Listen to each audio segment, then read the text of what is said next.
एक 25 वर्षीय युवक ने एक प्रश्न पूछा है।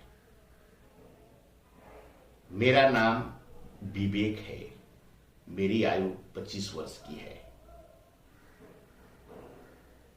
मैं आपके विचारों को बार बार सुनता हूं, जिसमें आप बार बार कहते हैं कि आनंद आनंद परम आनंद ही जीवन का परम लक्ष्य है। मैं इससे सहमत हूं, पर क्या इस आयु में इस परम आनंद की बातें करना मेरे लिए सार्थक है? क्योंकि जब हम आनंद परम आनंद की बात करेंगे तो इस संसार के बहुत सारी चीजों के भोग से दूर हो जाएंगे और बहुत कुछ हमें त्यागना पड़ेगा। कृपया इस पे अपना प्रकाश डालें ताकि हमारी जो शंका है उसका समाधान हो पाए।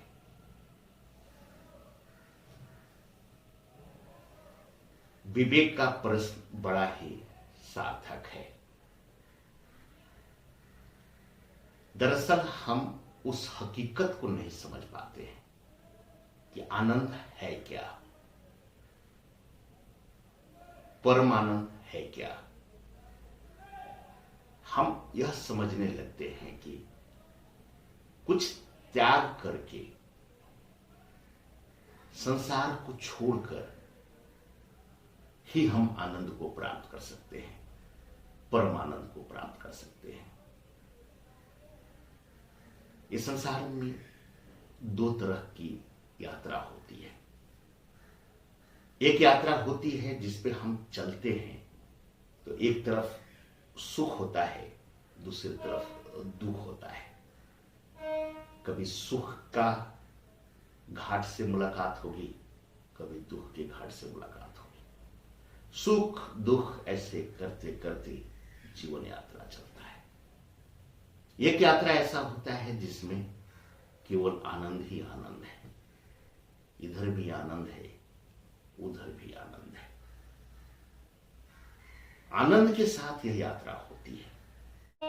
किसी भी वस्तु को अगर आप गिराते हैं, भौतिक वस्तु को, किसी भी चीज को अगर आप हम गिराएंगे तो नीचे गिरेगा। अगर हम किसी दीपक को जलाते हैं और दीपक की लौ जब ऊपर जाती है, वह ऊपर जाती है, नीचे जमीन के पास नहीं जाती है। क्या कारण है? जब किसी वस्तु को, जो भौतिक चीज है, जो पृथ्वी से बनी हुई है, तो यह जो अंश है, पृथ्वी का अंश है, यह अपने परम के साथ मिलना चाहता है, पृथ्वी के साथ मिलना चाहता है।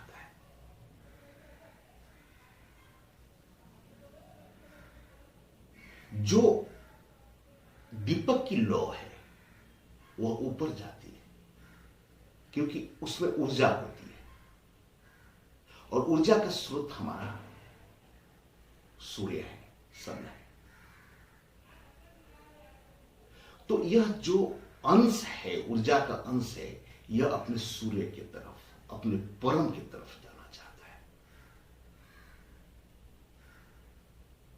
जब तक वो अपने परम से नहीं मिलेगा, उसका अस्तित्व जो है डगमगाया हुआ और एक तड़प अंदर होती है, इसलिए वह अस्थिर होता है, स्टेबल नहीं होता है। इसको छोड़ेंगे अनस्टेबल है। जब तक वो पृथ्वी पे जाकर टच न, मिलन न कर ले, तब तक उसकी स्थिरता समाप्त नहीं हो, अस्थिरता समाप्त नहीं होगी। उसी तरह जब लोग सूर्य के पास न पहुंच जाए तब तक उसको परम की अनुभूति नहीं होगी। उसी प्रकार हम लोग जो है वह इस सृष्टि का एक अंश है और हमें इस सृष्टि से मिलन करना पड़ेगा। यह सृष्टि जो है पुरुष और प्रकृति का एक मेल है। पुरुष के बिना प्रकृति बेकार है और प्रकृति के बिना पुरुष बेकार है। और जब हम प्रकृति में पुरुष और प्रकृति के साथ मिलन करेंगे, क्योंकि मेरा यही परम है, इसी सृष्टि से मेरा जन्म हुआ है, इस सृष्टि की हर एक एक कण का मेरे साथ अनुभव है। हम इस सृष्टि के हैं, इसी सृष्टि के, इसी पंच जो तत्व है, इसी से शरीर बना हुआ है और इसी में हमें विलीन भी हो जाना है। लेकिन अगर जीते जी हम इसके साथ विलीन होते हैं, मिलते हैं, तो आपको उसी प्रकार से आनंद मिलेगा जैसे एक मछली को जल से निकालकर बाहर किया जाए तो उसमें तड़प होती है, और जैसे उस मछली को पानी में डाल दिया जाता है उसकी तड़प समाप्त हो जाती है। उस तड़प को आप ऐसे अनुभव कर सकते हैं। आपको बहुत प्यास लगा हुआ है, क्योंकि आपके शरीर का 75% लगभग पानी जो है, पानी है, इसमें प्यास लगा हुआ है। और जब आप एक शीतल जल जब आप पीते हैं तो आपकी गजब की तृप्ति होती है। उसी प्रकार जब आप इस सृष्टि के साथ मिलन करेंगे तो बड़ा ही अद्भुत अनुभव होता है। ये रोम रोम जो है आपका आनंदित हो जाता है। उस आनंद का कोई कारण नहीं होता है। उस आनंद को आप खरीद नहीं सकते। वह आनंद किसी का गुलाम नहीं होता है। वह आनंद तो प्रकृति के साथ मिलन के साथ ही प्राप्त होगा, मिलन के साथ ही प्राप्त होगा। और आप त्याग की बात करते हैं, यह संसार जो माया है यह तो प्रकृति का पार्ट है। आप इसका त्याग किसका करेंगे? आप किसी वस्तु को अगर आप त्याग करते हो भी तो प्रकृति का भाग है। किसी संबंध का त्याग करते हो भी प्रकृति का भाग है। फिर आप त्याग करके प्रकृति से दूर होकर उसी प्रकार तड़पेंगे जैसे आप मछली को बाहर निकाल देते हैं। तो जब आनंद की यात्रा पे अगर चलते हैं आप, तो न आपको संपत्ति त्यागने की जरूरत है, न संपत्ति प्राप्त करने की जरूरत है। लेकिन जो है संपत्ति अगर है तो संपत्ति के मूल तत्व को आप समझ जाएंगे। प्रकृति के उस प्रभाव को समझेंगे जो उस संपत्ति में मिली हुई है। उस संपत्ति के साथ आपका मोह समाप्त हो जाएगा। पर संपत्ति के मूलभूत आपके को प्रभावित करते रहेगा, उसका आनंद आपको देते रहेगा। अगर आप किसी संबंध को देखते हैं, वो त्यागने की जरूरत नहीं है। जब त्याग करेंगे तो प्रकृति आपसे दूर हो जाएगी। प्रकृति की बनाई हुई चीजों से, प्रकृति की चीजों से आप दूर होने की कल्पना करते कैसे हैं? कर कैसे सकते? ये तो केवल सोच का है कि यह संबंध मेरा है, यह संबंध तेरा है। आपका पुत्र आपका खड़ा है वहां पे। अगर आपको उसमें प्रकृति की हर चीज आपको दिखती है, परम की एक रचना दिखती है, परमात्मा का एक रूप दिखता है, तो उस अपने पुत्र से आपका क्या पवित्र प्रेम होगा। आपका दिल खुश हो जाएगा जब मिलेंगे पुत्र से, तो लगेगा कि हाँ, हम प्रकृति के उस एक अद्भुत रचना से मिल रहे हैं। अपनी पत्नी से अगर प्रेम करते हैं, अगर उसके मूल तत्व को समझते हैं कि प्रकृति की एक अद्भुत रचना है, तो जब भी आप देखेंगे अपने पत्नी को, जब भी अपने पत्नी से मेल होगी आपकी, आपको अद्भुत आनंद की प्राप्ति होगी। अपने मित्र से, अपने दोस्तों से, किसी से भी अगर मिलते हुए उस प्रकृति के मूल तत्व को समझ जाते हैं, हम समझते हैं कि वह कोई एक व्यक्तित्व तो नहीं है, वह परिधि में घिरा हुआ है, कोई अलग आइडेंटिटी नहीं है, वह प्रकृति का एक अद्भुत अंग है। इस संसार का हर एक कण, जो चर हो या अचर हो, सब प्रकृति का ही देन है, सब प्रकृति ही है। और जब प्रकृति और पुरुष के इस संबंध को समझते हैं तो हम प्रकृति के साथ तालमेल बैठा लेते हैं। ये जो आप विकास देखते हैं, जो विवेक जो 25 साल की आयु में तो इस संसार को बदलने की क्षमता रखते हैं, यह जरूरत है। प्रकृति की जरूरत है तो होती है, अन्यथा किसी को तो कोई गायक प्रकृति बना देती है, किसी को इंजीनियर बनाती है, किसी को डॉक्टर बनाती है, किसी को समाज सेवी बनाती है, अनंत तरहों से अनंत लोगों को अनंत कार्यों में लगा देती है। त्यागने से आनंद की प्राप्ति नहीं होगी और न कुछ प्राप्त करने से होगी। प्रकृति की मूलभूत को जब आप समझ जाएंगे तो आपकी हर आनंद की जो सीमा है, संपत्ति जितनी भी आपके पास है, जो अर्जित हो या न हो, आपका आनंद की प्रकाष्ठा होगी। जो भी संबंध आपके साथ है, उसकी संबंध की जो मूलभूत जो आनंद स्वरूप है वो आपको प्रकट होकर आएगा और आपके जीवन में आनंद ही आनंद महसूस होगा। जब उस यात्रा पे आप नहीं चलेंगे, जब आप पुत्र को देखेंगे, आप देखते होंगे, सुनते होंगे, तो पुत्र के लोग भूत को देखने लगते हैं। इस पुत्र के लिए मैंने क्या क्या त्याग न किया और क्या क्या मैंने कष्ट न झेला। और भविष्य के बारे में सोचने लगते हैं कि भविष्य में पुत्र से मुझे क्या मिलेगा। और जानते हैं, भूत में जो हम सोचते हैं वह सब व्यर्थ है। वो सोचने में जो उसके सुख और दुख की तरफ जो हमारी ऊर्जा जो जाती है, वर्तमान की ऊर्जा को कम कर देती है। अगर आपको 100 यूनिट ऊर्जा है तो भूत में अगर आप 20, 25, 30, 40 अपने अपने हिसाबों से जो भी आप व्यय करते हैं, वह तो आपका वर्तमान का ऊर्जा समाप्ति तो हो रहा है, जो कि वह व्यर्थ है।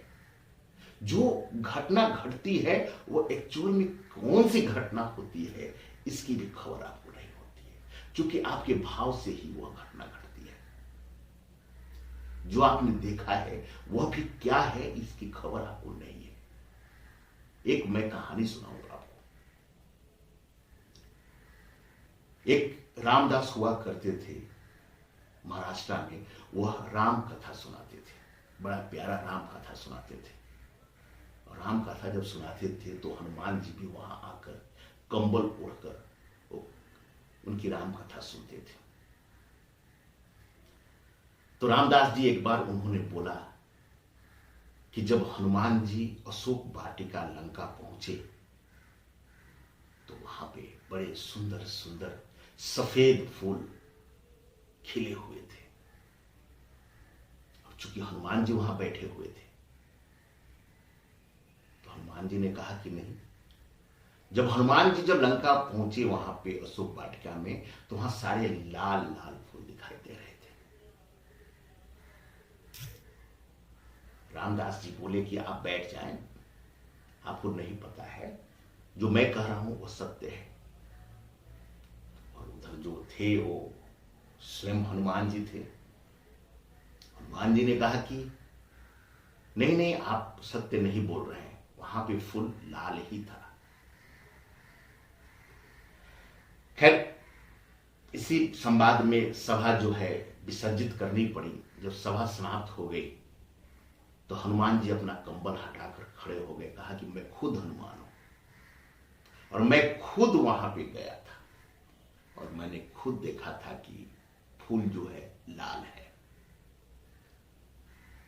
रामदास जी बोले कि आप हनुमान जी हैं, मैं मानता हूं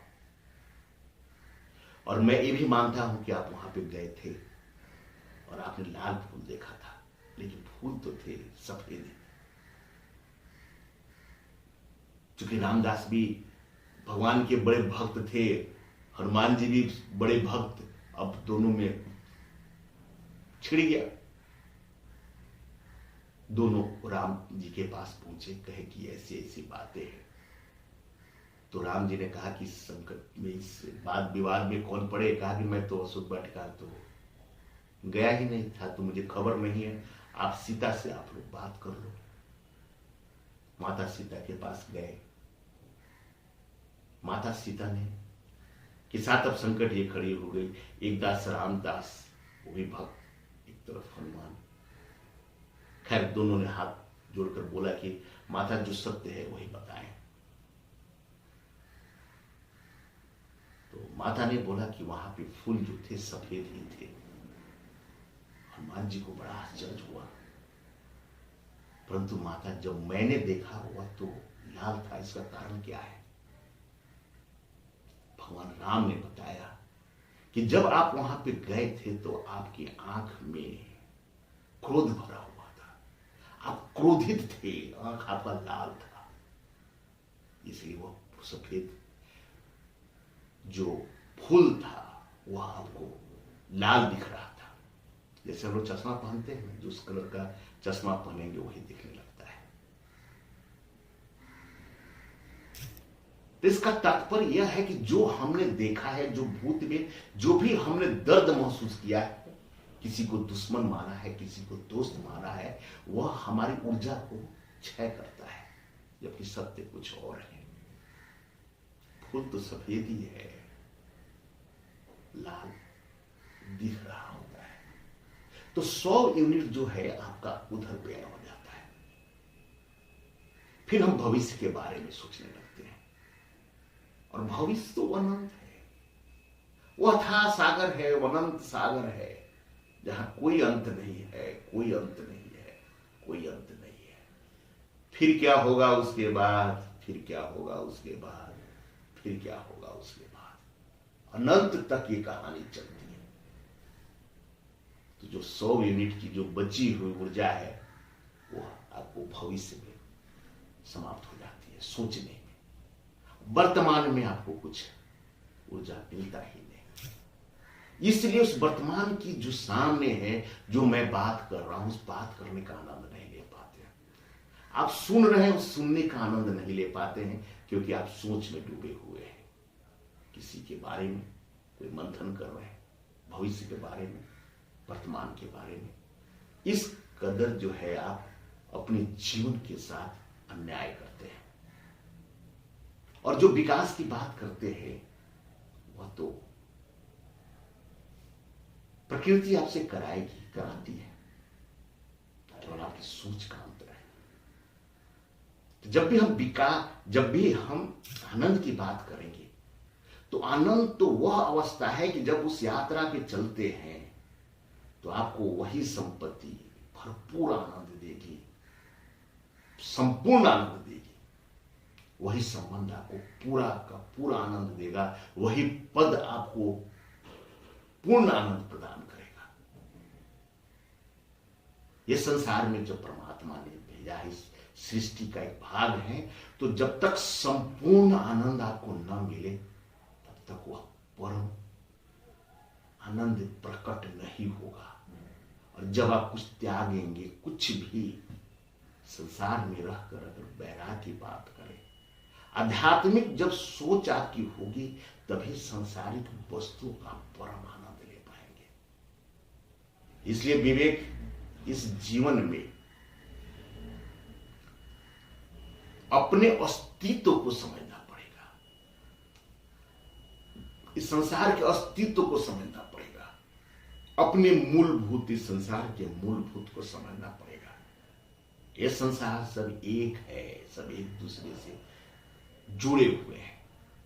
अमेरिका में बैठा हुआ कोई एक किसान अगर खांसता है, सांसें लेता है, उसका भी असर हमें यहाँ पे इंडिया में बैठे हुए, दिल्ली में बैठे हुए हमें उसका असर पड़ता है, क्योंकि पूरा का पूरा संसार इंटीग्रेटेड है, कहीं ना कहीं हर तरह से जुड़ा हुआ है। इसलिए अगर हकीकत को समझ जाते हैं, मूल तत्व को समझ जाते हैं, तो आप कार्य कोई भी करोगे, कैसे भी कर्म करोगे, आपके जीवन में केवल आनंद आनंद और परम आनंद की अनुभूति होगी, क्योंकि हर कार्य तो उसी का है, हर रचना उसी का है।